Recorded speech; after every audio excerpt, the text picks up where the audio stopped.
जात के रहतू तो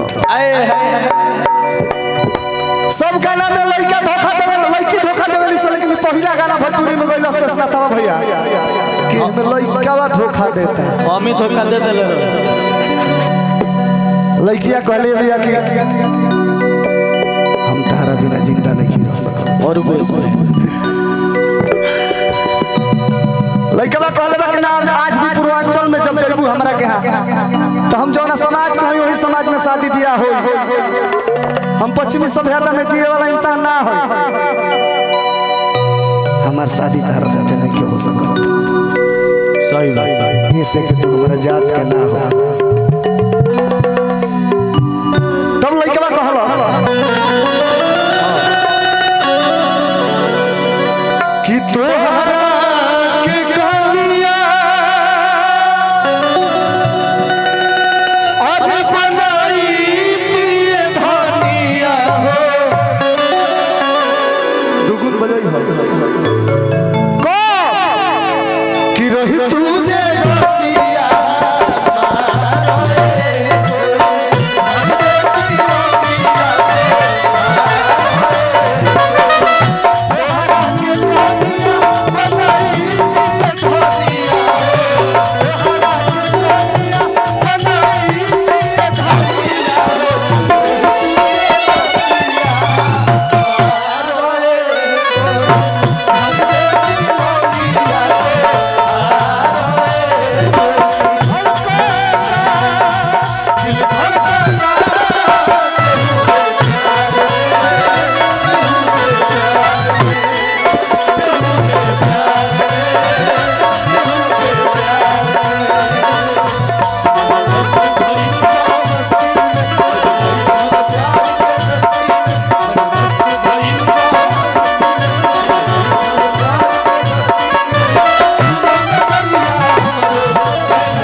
और बहुत बढ़िया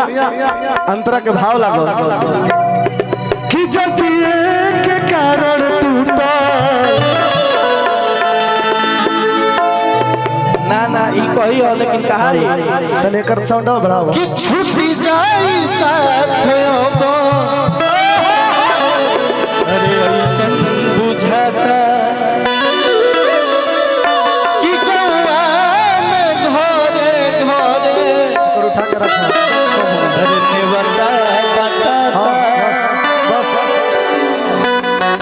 कितना बढ़िया बात कही के जान अब लगता कि हमार साथ छूटे वाला बा गांव में न्योता बटवा दिहले बाबू हम तारा से अगर शादी करब तो हमार बाबू ओ हरुआ भूतवा में जियल बड़े कि हे पे गोली ना मरी है दौड़ा के पीठ पे गोली मारे बाबा और कौन गई बाबू कि छूटी जाई साथ